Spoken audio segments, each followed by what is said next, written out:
السلام علیکم ورحمۃ اللہ وبرکاتہ۔ میں انشاءاللہ اس ویڈیو کے اندر یہ بتانے آیا ہوں کہ خفین پر مسح کتنے گھنٹے تک جائز ہے اور کتنے گھنٹے کے بعد ٹوٹ جاتا ہے۔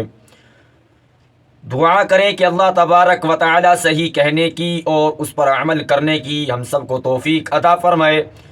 ویڈیو شروع کرنے سے پہلے ان تمام حضرات سے میں ایک درخواست کرنا چاہتا ہوں کہ جو اس چینل پر سب سے پہلے آئے ہیں ان سے میری درخواست ہے کہ وہ اس چینل کو ضرور سبسکرائب کریں تاکہ نئی آنے والی ویڈیو آپ کو سب سے پہلے ملتی رہیں۔ دیکھیے، ہمارے معاشرے کے اندر ایک سب سے بڑی خرابی یہ پائی جا رہی ہے کہ ہم مسئلہ معلوم نہیں کرتے اور اپنے دل و دماغ سے ہم عمل کرنے لگ جاتے ہیں۔ یعنی کہ جو دل نے سوچا، دماغ نے کہا، ہم اس پر عمل کرنے لگ جاتے ہیں، نہ اس کی تحقیق کرتے ہیں کہ کیا صحیح ہے اور کیا غلط ہے۔ دیکھیے، جیسے سردی کا موسم ہے، اس میں ہر انسان کو جو سب سے بڑی پریشانی جو آتی ہے، جو سب سے مشکل کام لگتا ہے، وہ ہے وضو۔ کیونکہ بندہ نمازی پڑھ لیتا ہے لیکن جس وقت وہ وضو کرتا ہے اس کو بڑی دقت کا سامنا کرنا پڑتا ہے۔ لیکن اگر اس کے دل میں اللہ کی اور اللہ کے رسول صلی اللہ علیہ وسلم کی محبت ہوگی تو اس کو یہ کام پریشانی نہیں ہوگی، اس کو ہرگز پریشانی نہیں ہوگی، اس کو بڑی خوشی ہوگی کہ اللہ تبارک و تعالی نے ہمیں اتنی ٹھنڈ کے اندر قبول کیا کہ ہم وضو کر رہے ہیں، ہم اللہ کے گھر کے سامنے اللہ کے گھر کی زیارت کر رہے ہیں، سجدہ کر رہے ہیں، نماز ادا کر رہے ہیں، اس کو تو اور خوشی ہوگی۔ لیکن اللہ کے رسول صلی اللہ علیہ وسلم نے ہمیں خفین پر مسح کرنے کی اجازت دی ہے، لیکن عام موضوع پر نہیں۔ جیسا کہ آج ہمارے معاشرے کے اندر رواج چلتا جا رہا ہے کہ اللہ کے رسول صلی اللہ علیہ وسلم نے کہا کہ موضوع پر مسح کرو۔ بھائی، یہ وہ موزے ہیں جو چمڑے کے ہوتے ہیں، جن کو ہم خفین بولتے ہیں، اور بہت سارے حضرات ایسے ہیں کہ اتنے باریک موزے پہنتے ہیں کہ ان کی پیر تک نظر آ جاتے ہیں اور ان پر کیا کر لیتے ہیں، مسح کر لیتے ہیں۔ تو یاد رکھنا، ایسی صورت میں آپ کا وضو مکمل نہیں ہوگا، اور جب آپ کا وضو نہیں ہوگا تو آپ کی نمازیں نہیں ہوگی، یاد رکھ لینا۔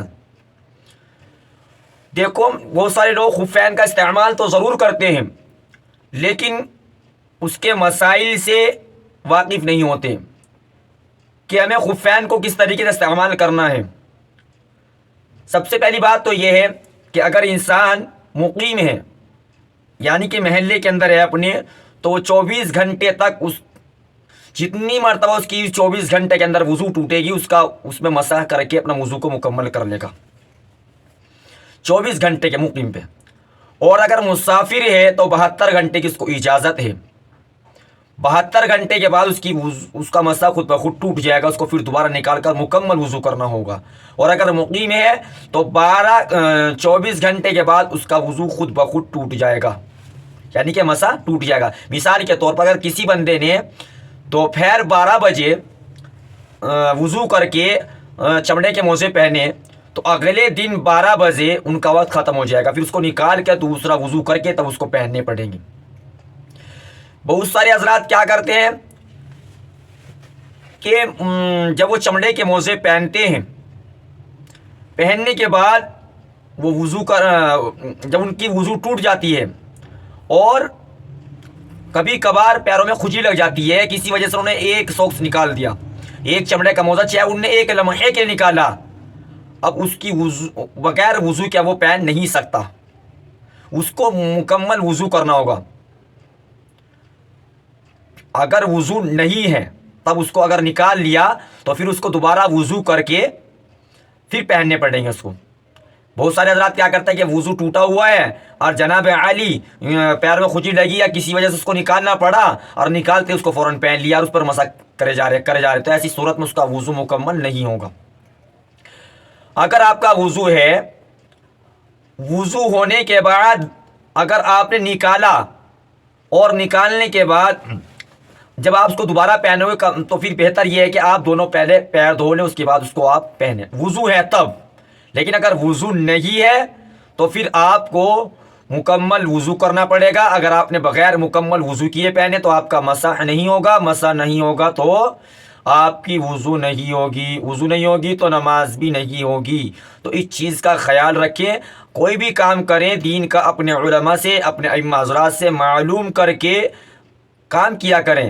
ایسا نہ ہو کہ ہمارا وقت بھی ضائع ہو رہا ہو اور ہماری عبادت بھی ضائع ہو رہی ہو۔ تو اسی لیے قرآن کریم نے تو بلکہ پیر دھونے کا حکم دیا ہے، خفین کا حکم تو حدیث کے اندر ملتا ہے، لیکن قرآن کریم میں پیر دھونے کا حکم ہے۔ تو اس لیے جو حضرات خفین کا استعمال کرتے ہیں کریں، لیکن مسائل معلوم کر کے تب اس کا استعمال کریں تو زیادہ بہتر رہے گا، یہی آپ کے لیے بہتر بھی ہے۔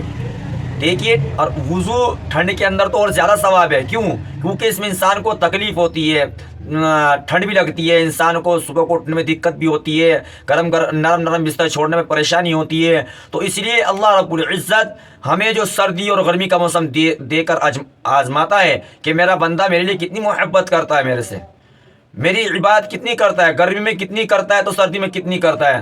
حالانکہ سردی کے اندر تو تہجد کا پڑھنا بڑا آسان ہو جاتا ہے، کیونکہ رات بہت لمبی ہوتی ہے، تو اسی لیے تہجد کا پڑھنا اور ہمارے لیے آسان ہو جاتا ہے۔